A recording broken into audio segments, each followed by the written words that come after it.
Christian or Not is a production of Revive Studios.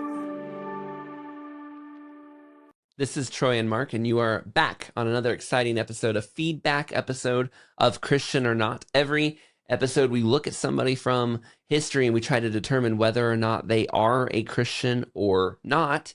And on these feedback episodes, we give the verdict. Did you agree with us on these episodes or not? And in this episode, we're looking at the lives of Mozart. We're looking at the lives of Drake and Charlemagne. We've already put those lives together. We put out our opinions on whether or not they were Christians. We've looked through their life, and now we've received your feedback, your comments, and some of them agree with us, some of them do not. So Mark and I are now going to kind of go through and see what is the final verdict. Were these guys Christians or not?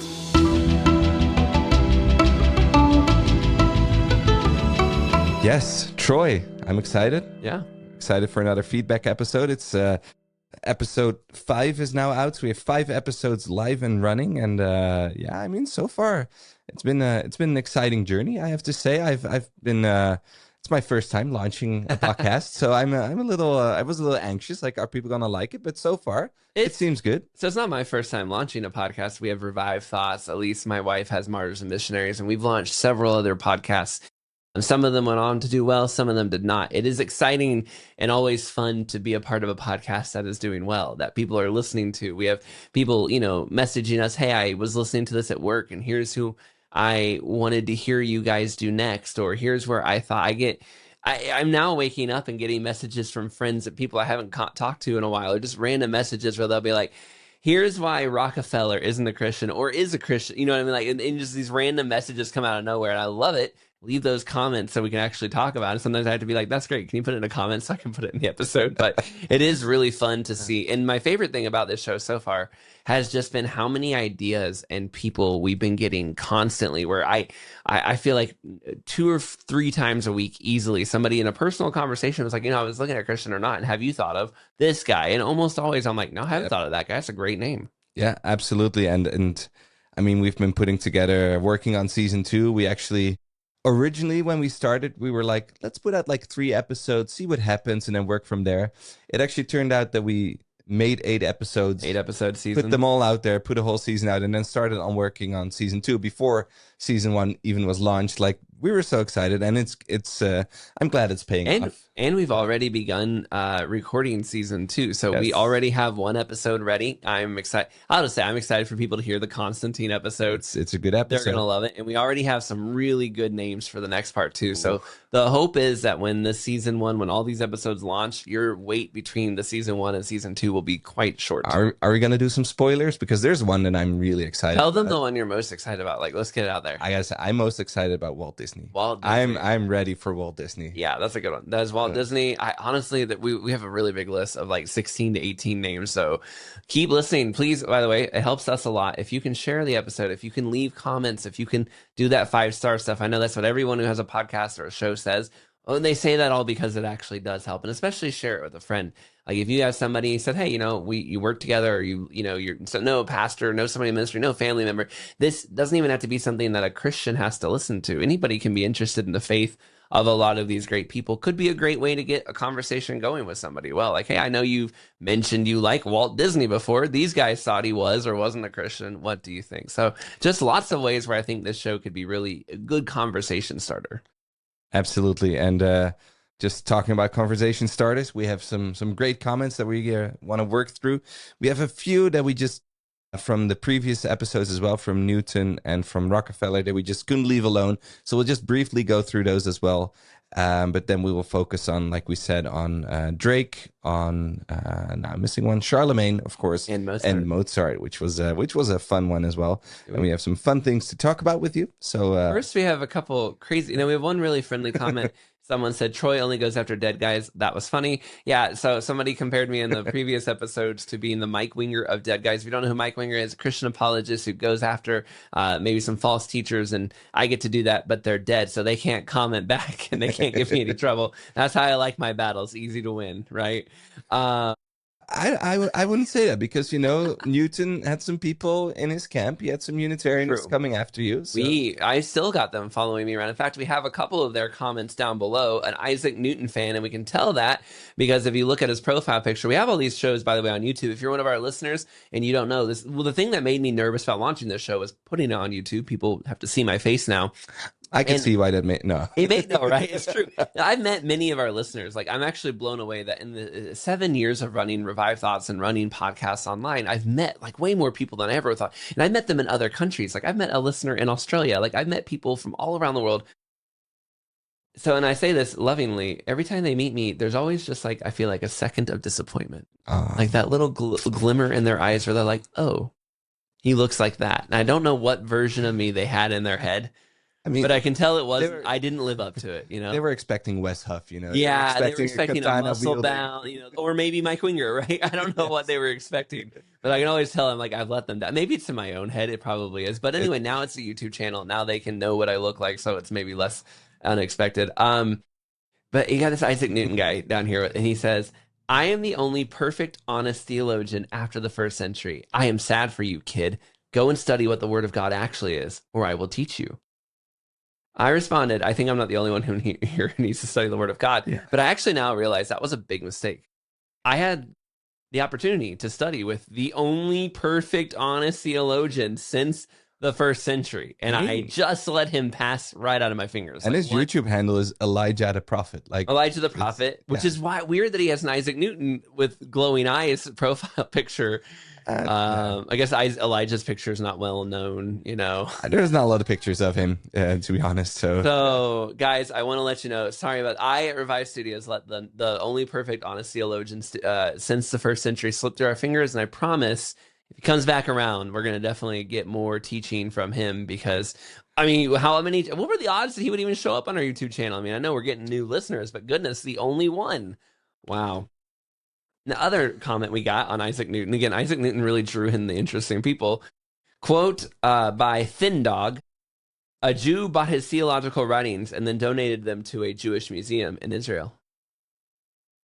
Well, I don't know. Okay, there you have it. So I guess if you're wondering where to go find Newton's writings, you need to buy a ticket to Israel. I feel like he thinks there's a reason that's interesting, because I don't recall at the end of the episode we said, do you think he's Christian or not? Not who bought his writings and where are they now? So that is true, but let's be honest, we are known to drift off from the script sometimes. We also commented on how he was finding counterfeiters and Isaac from the Bible is not true. So it's fair. I think it's a fair comment. I will say in the future, if you know where the writings of any of these guys are, if you're like, no, an Estonian bought that guy's writings and they're in a museum, let us know. People might want to go read them. Keep us up to date on the latest movements of these guys' writings or so. But also tell us if they're Christian or not, because that's what we're really interested in here. Absolutely. All right, more serious comments. People actually giving opinions I think are worth having necessarily on the show, except for, again, the only perfect honest theologian. Before we move on to there's a Rockefeller one that is sort of like in the middle of our list here, but he made a mention about Monopoly and not the concept of Monopoly, but the game Monopoly. This person commented, Monopoly games end when the richest person bankrupts every other player. It easily happens, but the others start to feel so helpless, they quit playing with the richest player. So just like in real life, more money isn't better than relationships. I think that's a good point. I mean, it's true. I don't necessarily directly see how it relates to Rockefeller being a Christian or not. They're saying that, because he monopolized and became very rich, he bankrupted everybody. That's what they're saying. Yeah. Okay. And they're reminding us that Rockefeller did that. And I liked the Monopoly comment. I'm a fan of the Monopoly comment. Okay. I'm not a fan of the game, but the comment is good. I've never finished a game of Monopoly. No, that's actually what I don't think anyone ever really does. So yep, that was what I was wondering as well when I read the comments. And it easily happens. I'm like, it doesn't easily happen. Like that game takes forever. There's a couple games you can never Risk is another one, because there's a certain point where you've lost Risk and it's the worst. Painful to finish it out. Yeah. All right. Okay. Enough of those. Charlemagne. Anne over here the comment is Anne, girl, so I think it's Anne. He sounds like a guy who was trying. That's Charlemagne. But also, it seems he spent more time in Augustine's head than in the Word of God. So who did he follow? Christ or Augustine? I think that's a fair comment. We mentioned a lot. City of God was the name of the book, right? That he really loved and that he had read to him like every night. And you could make that argument, like, why not the Bible? Yeah, it's a fair comment. I just don't know. Like, we didn't find anything about him having the Bible read to him or anything. I think This he was did just have specifically the mentioned. Bible maybe read as well. I can't remember whether he not. I will say, interesting thing about the French during that time, only 200 years or so before Charlemagne, the tribe of the Franks had actually attempted to make Augustine canonized. Like, they thought his words were so good that it should be scripture. So it could also be a little bit of like, and this could go maybe to Anne's point or against it, I'm not sure, but it could be something like that culture of that area really believed in the idea that Augustine was like right up there with the word of God. He wasn't, and he isn't. He's a great guy. You should go read it. I think, again, we recommended it, but not not word of God level. Obviously, it's that the word of God has been canonized for a while. So, but I guess if you're growing up in that environment and your priests and bishops are telling you like Augustine is almost word of God level, then I can see how that would be a problem for anybody. Yeah, and I think this is in general a fair comment. I think for any day and age, just to sidestep here a little bit, but I mean, we see this happening like, oh, have you read this new book or this new book? Like, this one really explains, theology well. And this is, and there is always a risk for us, I think. So I think that's what I'm taking from this comment as well, to just learn for myself. Like, there's only one Bible, and the Bible is the Bible. Like, there's not that other thing, like, which is as good as the Bible, or it's like, oh, you should read this and then read the Bible. No, the Bible's the Bible. Read your Bible. So even us, if you're tempted to make Christian or not, I don't think we have to worry about that. Don't think we are. That is going to be a big concern of ours. No. But I will say, I do remember this is the kind of tag on to your point, maybe wrap it up on that idea. I remember a preacher a long time ago saying something like, people wanted to go and speak to Moses while his face glowed, but we now can go talk directly to God. But it's almost like we still want to put a Moses between us and God and go hear from Moses and his great ideas and his great teachings, and we're too scared to go directly to God. I think that actually a great point.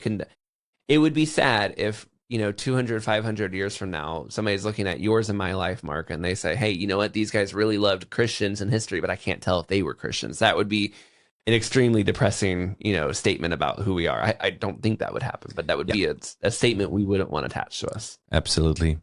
Okay, we have another comment here by Daniel Pabarkus.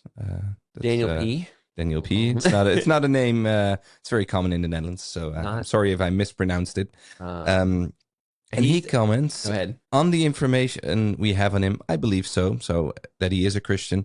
And then he adds, which is, I think, a very fair comment, we have a merciful and gracious Lord. So, yeah, I mean, can only agree with that one, Daniel. Thank you for commenting. And we have another one on Charlemagne, I think, over here. You want to read that one, Troy? This one wasn't necessarily on Charlemagne. It just came out around the same time.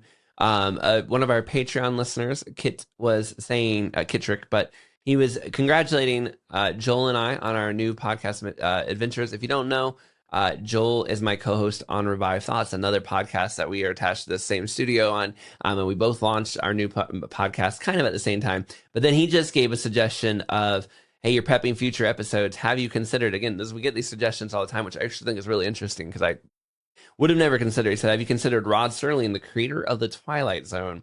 I believe he was a member of a Unitarian church, but a lot of episodes get interestingly close to biblical truths, has me thinking whether or not he was a believer. Again, thanks for the shows. I'm proud to be a part of and funding these ventures. So we appreciate that we have these kind of comments coming in. Thank you so much, Kittrick. And I don't know Rod Serling very well. I don't know The Twilight Zone very well. Twilight Zone scared me as a kid. I don't know if you watched it. It didn't make it to the Dutch TV channels. No, they probably protected you guys from it. It was kind of creepy. But there was this is not related. One of the best episodes in the world, though, is this guy dies and they're like, hey, you've made it to the afterlife. Welcome. You can have anything you want, anytime you want. And the guy is so happy. He gets to, he was like a gangster or something. So he would he's throwing like all these gambling cards. He wins every time. He always gets the girl. Everything's easy. And then finally he's like, hey, this is miserable. Everything's easy. I always win. There's no challenge. Like, I don't think this is heaven. And the person who was overseeing was like, wait, you thought you were in heaven? I'm like, oh, that's kind of clever. Like, Yeah. And so I don't think that makes, Rod's really a Christian. It'd be an interesting, we can look into him, but that Twilight Zone episode always stuck with me. I'm like, ooh, that's a creepy thought to think That's about. a good one. All right, let's move on to our next guy. No more Charlemagne. I mean, I'm gonna interrupt you here, Troy, because just a little, producer's notes here, a little background behind the scenes information. Charlemagne, it almost feels a little, I feel a little nostalgic about Charlemagne because he was our pilot episode, our unreleased. So we did Charlemagne 3 times. We did it once as like a screen test for ourselves. We sat in your like old little office thing, like pre-crammed behind your desk, and we just did it right then and there just to see like how does the dynamic work, what do we need to do like script wise, what should we focus on. Then we recorded it when we still actually wanted to call this show Records of Faith.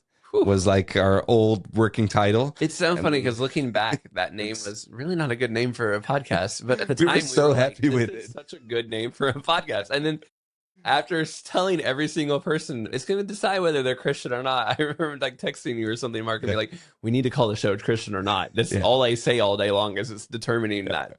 Absolutely. And then we did it the 3rd time, like for real, for Christian or not. So saying goodbye to Charlemagne, it's bittersweet, but he's been recorded. He's been, well, I wanted to say judged, but that's not the right word. Verdicted. We've been verdicted. It's been put into the record of faith. His faith has been recorded. That was what we were thinking about. And I really thought it was a good title. And then you texted me like you were in the States that summer. So we're talking like 2 years ago, I think. This is 2 years ago that we first did Charlemagne in your little office in your old house. And you texted me, he's like, Mark, we got to change the name. Like everybody says, like, why don't you call it Christian or not? And it's like, yeah, that actually makes a lot of sense. It makes so much sense. So, and the thing is, what I actually wanted to tell you, and here's, a little Europe boast kind of thing, because in both the pilot episode or like the unrecorded like screen test and in the episode for the other that's never going to be released, I told the story that I actually went to, I have to say it right, so this was in Aachen, where the cathedral is, where his throne is, and like they have like his little throne there. It is actually very underwhelming. I gotta say, I think I'm gonna put a picture up in the podcast. I'm saying it now. I'm actually the one that has to do it, so I'm gonna put a picture in there. It's a surprisingly underwhelming throne. Not like giant with made of swords or on a giant pillar. Nothing cool like that, huh? Nothing cool like that. It's just a chair made of stone. So, but anyway, and I mentioned it in that episode. I mentioned it in the trial episode. I was like, I really want to share this, and then I never shared it. So now here's my redemption moment. Well, I'm glad you got to share that because I also wanted to share because in response, because Mark is from the Netherlands and Europe, all the cool stuff is everywhere from the United States of America. But I have been to the first ever Chili's. And you gotta love Chili's. Awesome Blossom is where it's the home of. And so I got that on my title. I've been to the first ever Chick-fil-A when it was called a Dwarf House, which is what it was really called. So we got... can you call things that? Not anymore, but I guess in the 1980s or 70s when Dan True and Kathy... No, he started like in the 40s or 50s. Anyway, but we had like a little house out front, and it was called like... It had a little sign called Dwarf House. And it was still there when I drove by in like 2016. Also pretty cool. But so I'm just saying, Charlemagne is cool. It's really impossible to know who's been to the more famous of place. Okay, I'm just saying, if you live in the Philippines where you went and visited Chili's, yeah, Chili's was good. Chili's good. Chili's was good. It was good. What do you think? How many people is Charlemagne currently employing? Because Chili's people have jobs all around the world. This is a very intriguing question because. In a sense, I'm thinking like, there's people still working in like the Cathedral of Aachen. There's still people around. Like, is he responsible for their employment still? Okay, how about this? Rewind. That didn't go as well as I was hoping. So how many people has Chili's killed? I'm sure it's lower than the number Charlemagne killed. I mean, let's not get into like obesity numbers right now. True. But then if we're also saying Charlemagne's a Christian, then I guess it's like, well, there's probably a lot more people in heaven because of Charlemagne. We don't know how many Bible studies happened at a Chili's, so Okay. We'll never know. Is Chili's Christian or not? Probably not. All right. So anyway, look, we don't have kings that conquered nations. Okay, we got to do the best we We can. could have had a king. We kind of got rid of the guy. Yeah, okay. Yeah, so it didn't work out. Well, we're gonna be talking about his granddaughter in season 2. So another spoiler right there. There we go. Okay, we've drifted far enough. I got to put myself in the frame. We've drifted far enough. We have. Charlemagne, we closed the book. This was it. I've been to Aachen. You've been to Chili's. It's good. When you say it like that, it doesn't sound very good, Mark. We need to put a little. We're sorry. And Chick-fil-A. I'd like to point out. Thank you. Okay, I'm sorry to the first ever Chili's and the first ever Chick-fil-A. Hey, I'm very proud. Our Revive Thoughts listener also last summer got me into the Chick-fil-A headquarters. I got to wander around. It was amazing. Okay, that's all I got. I'm sorry, guys. I know you want to hear more about Charlemagne. So you're not tuned in for this. Let's get to the next one. Let's move on to. Let's move on to Mozart. Here we go.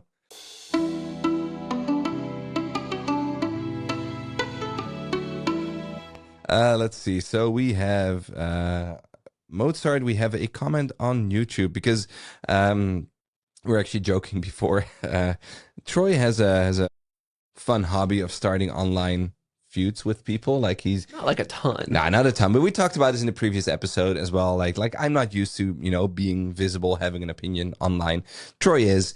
So the next person or next group of people that we are feuding with is the Freemasons, because we're going to be talking about Mozart. We talked in his episode as well, of course, about the whole thing with him being a Freemason, and Chris Koppenbarger very accurately already commented in Before the Freemason Apologist. It's a cult. That said, excellent episode. Keep them coming. Thank you, Chris. And so you got in there before the Freemasons. Did we get any Freemasons? And that's because you and I were talking about before we recorded this episode. I don't think the Freemasons are going to attack us directly. Oh. Like they're going to come in from the side with some kind of Illuminati style. They're going to come in through the lodge or whatever it is that they do. So maybe the fact that we didn't get directly attacked by them in the comments is actually more concerning. Ooh. No. Wait a second. Weren't there a lot of like I say weird things happening in your life recently, Troy? That's actually true. It's actually true. Maybe do you think they were orchestrating? Do you think they somehow caused a recent motorcycle incident? And I did get bumped on by a motorcyclist 2 months ago. How do I know that wasn't the Freemasons? We can't rule it out. We cannot to, definitively rule it out, Troy. We cannot say it wasn't them. We don't know. I didn't check. Yeah. I didn't ask.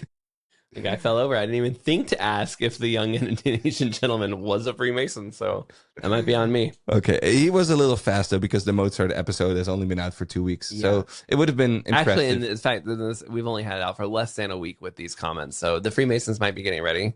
I mean, they probably got into my laptop, saw the recording beforehand. That's true.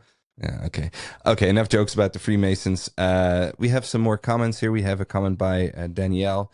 It is a difficult one. The fact that make it a little bigger for you. No, thank you. There it is. That's too big, though. It went too big. Yeah, here we go. I will say we've discussed this as well. The comment section, the way I'm keeping these comments organized, is not working. Which is we're doing it in a Google Doc, and it's it's all over the place. Pasting screenshots into it, and then we were not organized. So we're gonna get. Hey, we're growing and learning. We're like you. We're all coming together here. Absolutely. So here we go again. Danielle. It is a difficult one. The fact that Mozart's father took him around Europe in obedience to the Lord tells me that Mozart grew up in a religious home. The few quotes you shared also sounds like it mimics the Psalms and somehow feels empty. It is so easy to grow up in a religion that you never realize you're not born again. And the Catholic has this extra part of confessing to a pope that it becomes more difficult to confess to Jesus, I think that this might be saved by works. Well, I mean, yeah, that's the thing with Catholics that we've talked about as well in the episode that we are not fully on board with. And I think Danielle makes a good point, though. Like, if he was, like, it does seem like maybe people around him were Christians, but it just could have been like he just was kind of swimming in Christian water, but he never dove underneath the water himself. Like, he just assumed, yeah, this is all fine. I'm so focused on my music and my career. He never made time to make it himself. He did seem like, I do remember the episode that he had a very, particular moment after his mother died where he got very emotional, but I don't know that it ever really clicked for him as deeper than that. Just he seemed very emotional and was reaching out, needing prayer. But not many non-believers will reach out and need prayer during a hard moment, but that doesn't mean that they became believers. Yeah. Yeah. Agreed. Next comment we have, and now we have someone also commenting on the Freemason thing as well. Mozart being a I Freemason. want to say the same person down said the piece you thinking of is Beethoven Symphony No. 5. I had personal friends of mine just out of nowhere messaging me being like, really, bro? One of them just Wikipedia'd me a link to Beethoven and no context at all. Just like I hadn't heard from them in a while. Something was like Wikipedia link to Beethoven. I was like, I see you're listening to Christian or not. Thank you. It wasn't best moment. It's and actually, so I actually made like a little clip that I sent to you like directly. It's like, hey, here's the fun moment from the show. Yeah. And then Troy commented, for some reason it's only Troy's mistakes that make it into the episodes. I noticed that we're not catching Mark's mistakes. Like, maybe you're not making a lot of mistakes as part of it.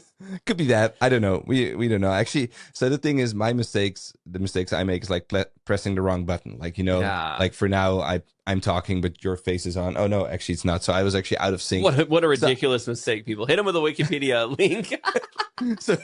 So I don't know how the last 5 minutes look because I'm actually like the screen that the recording is on is like on my left. I can't actually see what's on in the frame right now. And I have a button here that I keep pressing, hoping that I'm like in sync with who's talking. So that's the mistakes I make. And they're a little less visible, especially if you're a listener only and not watching this on YouTube. So I also make mistakes. But yeah, it was brag I've ever heard. I'm making mistakes over here too. Mine are so small. No, I meant people will never know. I don't confuse two of the most famous composers in the world, but I also put my shoe on one at a time. I love it. Okay. Yeah, no, okay. But it's true. It's true. I mean, that one was not great. I do agree, but I stand by it. So do you by now know Lacrimosa? Have you listened? Because that was the thing. So what I said is like, there's this famous piece. It's called Lacrimosa. It is this like funeral march. Yeah. And it's in a lot of movies. Yeah. And then, so do you know yet? Ave Marie. Okay. No, I mean, I did listen to some Mozart a lot right after that episode 9 months ago, 8 months ago, 6 months ago. But I haven't listened to it recently. Yeah, okay. Well, no. Also not it. No. I got it. All right. Here's the thing. So it's not an easy one. So actually, I was talking about it with my wife, who is very musical. Like she plays violin. She made the intro for the show. Sounds great. And so she knows all this classical music. Like she's really good at those things. And she actually dared me, like, can't you just like hum it or sing it on the show so people know what it is? Because this is not like an easy, like a couple of notes, like the dun dun dun, which is very easy. And there's a lot of those, like the Frillies, like everybody knows. Dvorak's New World Symphony. Oh, okay. Dun, dun, dun, dun. I thought for a second you were doing Jaws there. Well, Jaws got inspired by the New World Symphony. Oh, wait, whoa. Yeah. That's cool. I have a lot of knowledge about one symphony. It's Dvorak's New World Symphony, the fourth movement. Oh. And it's pretty much 90% of my classical music knowledge is revolving around that one symphony I listen to like once every couple weeks. Okay, that's really cool, actually, though. And a lot of music is inspired on classical music. But anyway, she dared me, like, hey, can you like hum or sing Lacrimosa? And it's not as accessible, so I'm just gonna not do it because I'm too scared. I've got to be honest. Understandable. Yeah, it's so just listen to it, Google it. Lacrimosa. It's the one by Mozart. So yeah, you should be able to find it, and it's a beautiful piece of music. Back to this person's other comment, though. Mozart being a Freemason is interesting. The expansion of the organization spread during the 18th century because it allowed men to serve their community alongside their neighbors without worrying about their religious or political backgrounds. The Catholics and Protestants had been fighting for so long, there was a vacuum created for a neutral organization. It's unfortunate they left out God by name and merely required a belief in a supreme being. One conspiracy I read was that Masons poisoned Mozart. They were mad he revealed their secrets in writing the magic flute. And actually, I'm glad this person mentioned the magic flute because it's true. We got a children's book a long time ago called The Magic Flute. I read it to my kids, whatever. It wasn't it was just a learning to read kind of children's book thing, Mozart. And I remember looking it up afterwards, and the magic flute it has an inordinate amount of like Freemasonry symbolic stuff in it. It was pretty clear It was not by, there's no way he accidentally put the magic flute together. So I don't know if it was his way of trying to reveal Freemasonry or if it was his way of doing Freemason, like the people in the know would know, or if he just got inspired by the story or something. But there's no way he didn't cross over there. Well, I think actually, because I think this actually came up when I was doing the research as well, like for the original episode. It was mostly just said like a tribute, like he was really, excited for Freemasonry. So he used all the themes into his music like he was used to as well from being Catholic. Like there was all these religious themes into putting it into his music. So in that sense, it was just the same thing. But, he died 2 months after it was released. So, and you know us, if you've been with us for a little bit, we love a good conspiracy theory. So, yeah. And every celebrity death has to have a conspiracy theory behind it, I suppose. Was he 27 though? No, he was older, right? Mozart. But I mean, I will say, if you're in a group called the Freemasons and then you die under mysterious circumstances or just kind of die unexpectedly, like I say if you're in the group like the all our Freemason listeners, just keep in mind, if you die mysteriously, that everyone's going to assume the Freemasons killed you, right? Like that's just how, if Mark and I go missing the next couple weeks, we're gonna put that right on them. No, I don't know, but yeah, I don't know if he was poisoned. I don't know nearly enough about that, but I do appreciate you for bringing up the magic flute, and I do agree. The Freemasons, at least in Central Europe, I think was kind of like your safe organization to belong to that you could network in, but that didn't also, that didn't excuse the weird things they were up to. And I did when we did a Knights Templar episode of Revive Thoughts, we did a deep dive on who the Knights Templar are. And I did a lot of research on the Freemasons too, because the Freemasons borrowed a lot of like Knights Templar, like costuming almost, like to look like they were older than they were. And they're a strange group. I don't think it does not do you a credit or a service to be a part of them if you're living to be a Christian.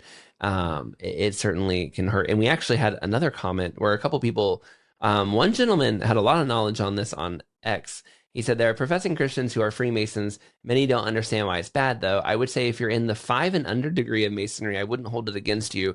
But if you remain in it, climbing up to levels 30 and more, you aren't born again, especially at 33. And then someone else said, Anthony Harris says, I would say entry-level Masons can be Christian, but the further up you go, you basically are inducted into a satanic cult.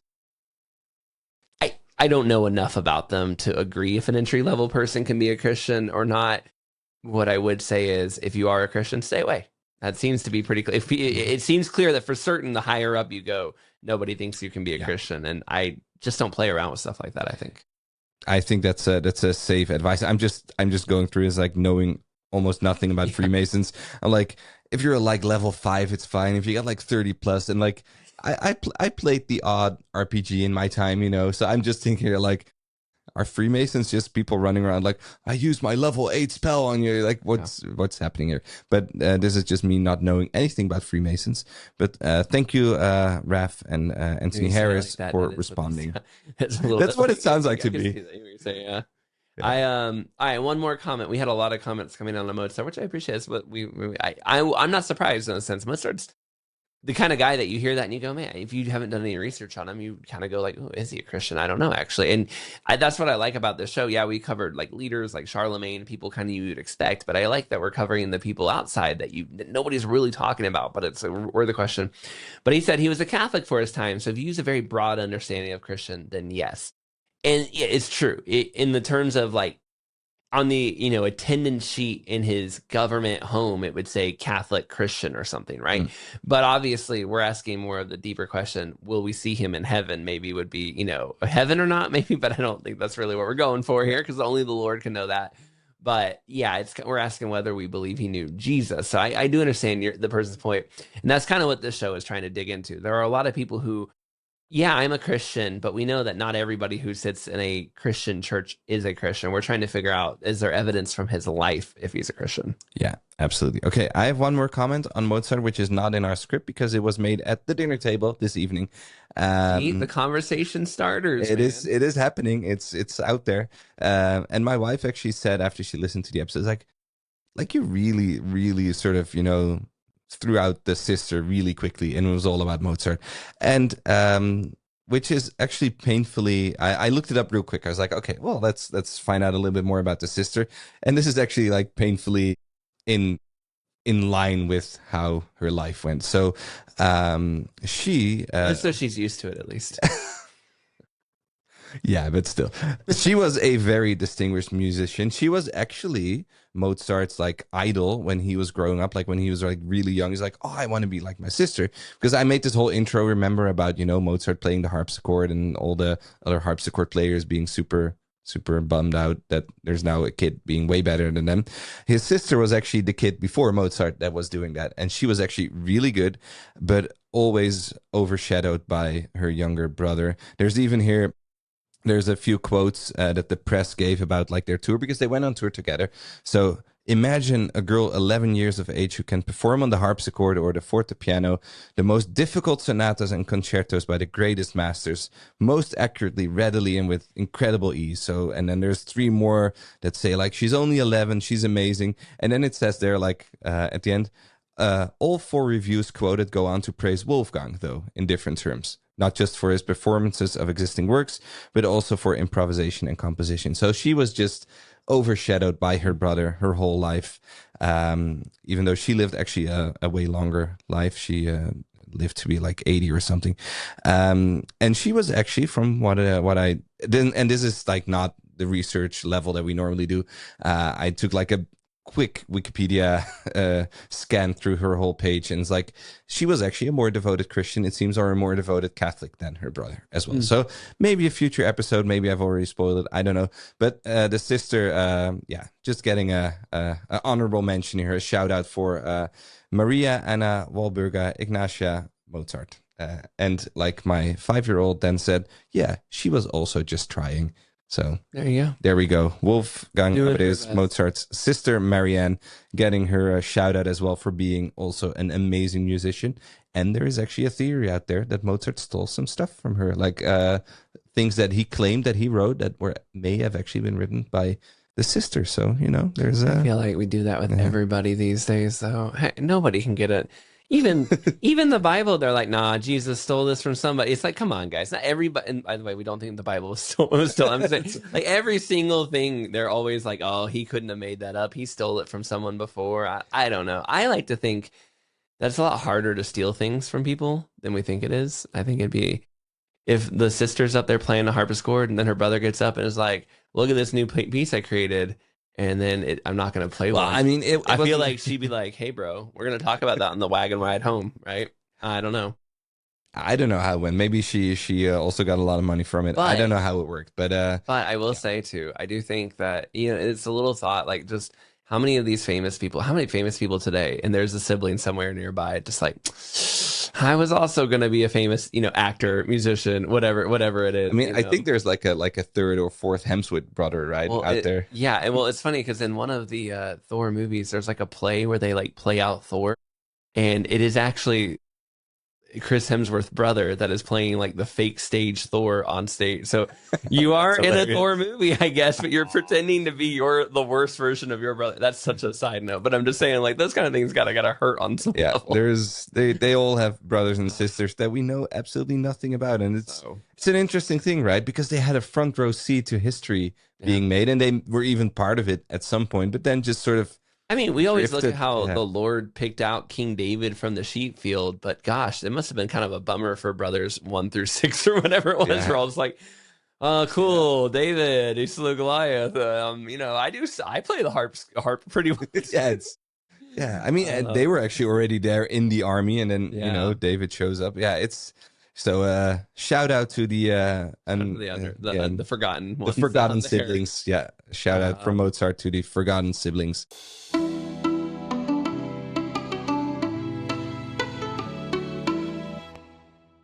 That's Mozart, I think, right? So let's see who is our number 3. Last is Francis Drake. And the comments here are pretty simple, and they're about as opposite as they can. I mean, actually, they're both encouraging.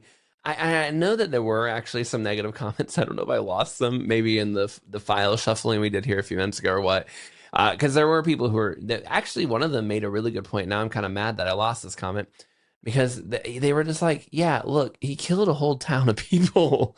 Like, how do we? And another person was like, he locked away. Oh, I'm gonna find this one. Here, you read the current one because I cannot do this without this comment on his sermon. That one was too important to Yeah, lose. that one's at the bottom, I think, right here. It's like a longer one. Oh, thank you. Okay, Yeah, I there's was another mad at page. myself. It is another page. Okay. Yeah. So let's just start with Ellen here. Yeah.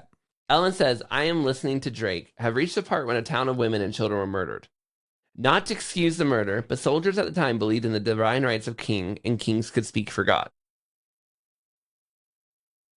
And that's the part that I'm like, it's so hard, isn't it? Because it's true. Yeah. It is true that at the church at the time, these guys had divine rights. They could. This is the early, the 1500s. A king could say, "Do this," and he's speaking for God. And if you're looking at the Bible, it's not like there aren't times in the Bible when the kings killed all the people, right? So you could, not that it's correct, but you could make that false theological assumption and still believe Jesus is good. But man, it is hard. That's the part that I'm like, but it's still hard, right? Like, would you want to sit next to him in the pew at church? Of course, nobody needs to be at that pew in church, maybe more than this mass murderer.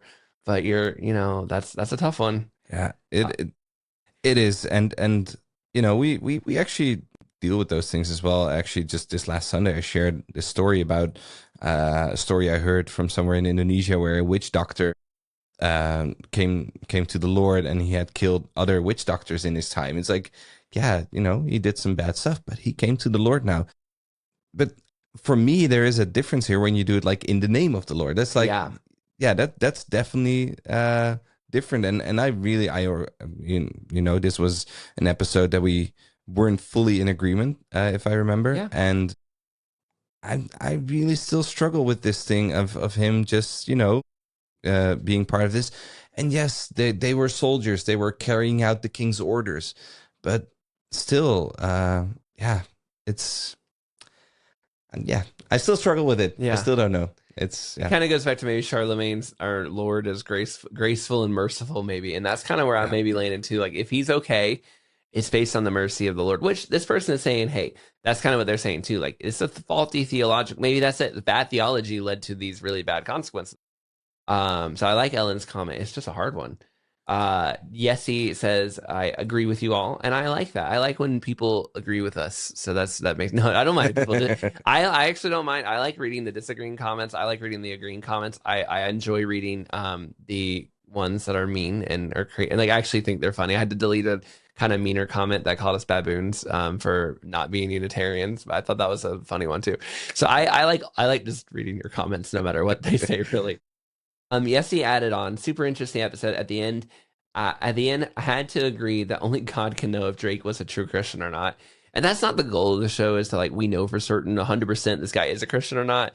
But I do think when you get to the end of Francis Drake, it really does make you ask a lot of questions. But maybe these are good questions to ask, because, we don't have Francis Drake's pirating around anymore, but we do have the witch doctor guy, right? But we also have, every country has a government, has a military branch of some kind.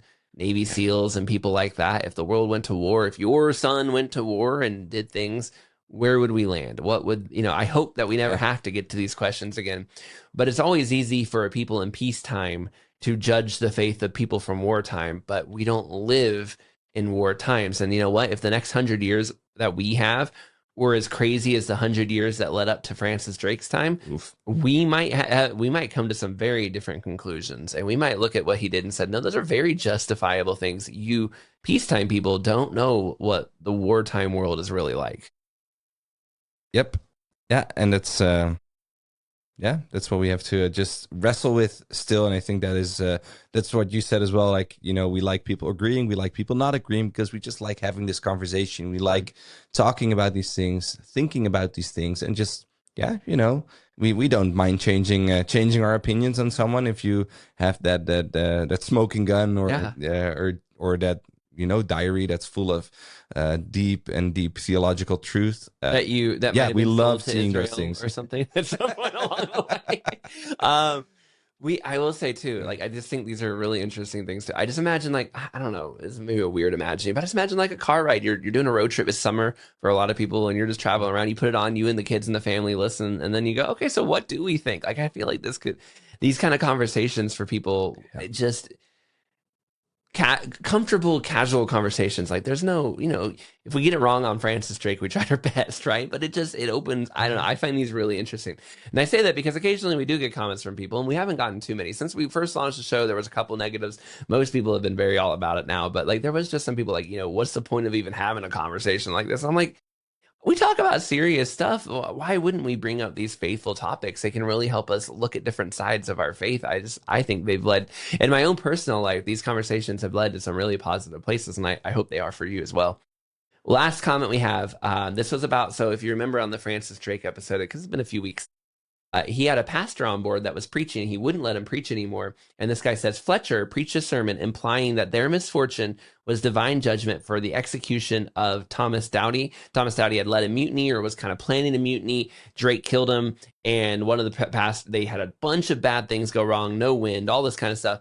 And this guy kind of preached like, hey, God is mad at us for killing this guy. Drake took this very personally, which, I mean, yeah. Drake didn't necessarily believe Fletcher possessed magical powers or had literally cast a curse. Instead, he appears to believe Fletcher's sermons were convincing the crew that God had cursed the voyage, threatening discipline and his command. That distinction mattered in an era when sailors were deeply superstitious and interpreted storms, groundings, and diseases as signs of divine favor or judgment. There's nothing Christian about this one way or the other. I think what you're saying here, John, is like, hey, he wasn't going after Fletcher because he was a Christian, but it also kind of say that Fletcher, is he not the greatest pastor if you're basically blaming the captain for the Lord's judgment in hand? I don't know. Sailors, I think I mentioned this on a recent episode. I read Moby Dick recently, and sailors are an interesting lot, especially back in the day. And look, if I'm sailing on like a wooden ship in the middle of the sea, storms and whales and sharks and giant squids and literally cannibals are all around me, and I could see how you would become very superstitious. I mean, you can make fun of them, oh, they're superstitious. Come on, we all know people who wear the same socks for every baseball game or something like that. Like, we know that people can be very superstitious about silly things like sports. Now imagine it's life or death, right? Like, imagine your life depends on it, and the people around you are all convinced there's these little, I can see how superstition stuff would happen. And also, it's not that uncommon in the 15 and 1600s for people to literally believe God directly judges you. There was a fire in London. I did a whole deep dive on Revived Thoughts about it. How there was a fire in London, and the people all said, God is mad at us. What did we do that caused this fire? And even today, when bad things happen, people will post and leave thoughts like, well, God's mad at that group of people. Like, I don't think that's what we should do every time or nothing like that. I'm just saying that's still happening. What do we think, though? Silencing the preacher the way he did, it wasn't a good mark on his behavior. No, and I think we never even consider it to be a Christian thing of him to go against the superstition. I think we actually sort of held it against him. Like, he was just having an iron rule on that boat. Yeah. And he was actually sort of like making himself judge, jury, and executioner. And it was, that whole story. Also with Thomas Doughty, I remember that whole story, how they had like the trial where he was being convicted of mutiny, and then they had the communion together and like good friends. They were like, oh, put the X like right here. I remember you making that joke actually. Like they were like so good friends. Like, it was a lot of propaganda around Drake, and actually like looking through it like this, like John does in his comment, is really important when you think and talk about these things. So thank you, John, for your comment. And I don't think I'm going to change my opinion on Drake, if at all. I'm still very, very doubtful. I actually have to say, with more time between me and Drake, more thought on it, I did, like I said, I read more about whalers and sea ships, and if anything, I'm a little bit more, maybe your comments convinced me, because there were several that came in, and I was like, maybe I was a little too easy on him. I like to think that, I like to try to see the best. Like, okay, if they're saying they're a Christian, I'm willing to forgive like a Christian who makes a lot of mistakes more than I am willing to forgive somebody who's like, yeah, I'm a Christian, but I don't believe in Jesus as God. Like, for me, I think there's a lot more mercy and grace for the mess up guy than that. So Charlemagne, for me, I'm still more willing to say I think he's a Christian than not. And Mozart, because I'm not seeing a lot of love for the Lord Jesus, I'm a lot more willing to say, no, I don't see evidence he's a Christian. In Francis' case, I think I'm more negative on him now after having spent some time away and having read the comments. I do think I've moved more to the direction of, I'm not sure he is a Christian. Like, I do think he did a lot of good things, and I'd like to think he was, but I'm not seeing nearly as much evidence for his faith as I'm hoping and would. And now I might be moving more towards the camp. Like, I think he might have been more of a Christian in name only. That's a tough one, though. So it's the first. This is definitely my first time looking at Verdict, where we say like your comments actually do matter. Like, you have convinced, you've moved me more closer to the negative camp with him, I think, than not. I not nearly as positive and confident as I was when I was making the episode for him. Well, there you have it. That's all the comments we have. I think I scroll down. There's nothing more here. So, man, I had fun. I hope you had fun listening as well.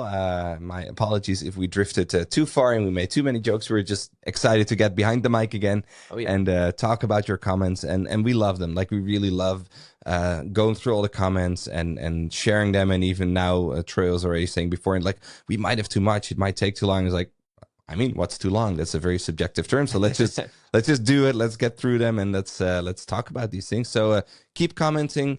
Also, give us reviews. Give us those 5 stars if you like the show. And tune in. I think, let me say, next episode it's coming out. But now I don't know if that one's coming out before this one is. Is there one coming out like coming Wednesday? Not this Wednesday, but next Wednesday for our time. So I don't know when this episode will air. But the next episode is it Charles Dickens? No, it's your personal favorite. So I'm gonna make sure this one gets out before that. So this one I'm gonna edit it and hope we get it out. Easiest episode. It's almost not even it almost didn't need to be made. Like it's so obvious. It's Troy's personal favorite. It was actually also one of the pilot episodes, one of the test episodes that we did. An episode that I didn't need research for. You just had to put a microphone in front of me, and I was just able to go off and off and off on this person. So let's not just a difficult episode not for me. Tell who it is, and you can there you go. find out right after this episode comes out. Hopefully, before that, I set my own deadline now. So more fun people coming. You already said that. You already mentioned Dickens. He's coming as well. Yeah, sorry about that. That's okay. Charles Dickens is a tough one. That took some research. I'm pretty confident in the answer we came to the conclusion of on that one, but it was a tricky one. I felt like it was like, on the outside it looks one way, but on the inside it's a kind of a Mozart-y situation. And I won't spoil any other episodes, but I think you guys are gonna like all the final episodes. I think you're gonna like all of them. I think we picked really interesting people, and I'm excited for them all. But you won't like the next guy. You're not. I liked him. He seemed like a great guy. The next guy? How dare you?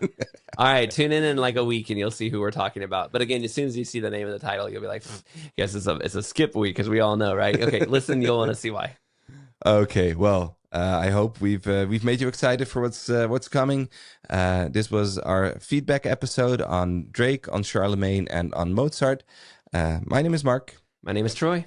You've been listening, and if you could share this episode, especially, hey, if you left one of those comments, look at that. Your comment made it on the show. So now you got to go share it with all your friends and tell all your friends and family and everyone you know, pastor, people you meet on the streets, the guy at the drive-thru. Let them know you're on an episode of Christian or Not, and let them know you made it. Okay, that's us. See you next time on Christian or Not.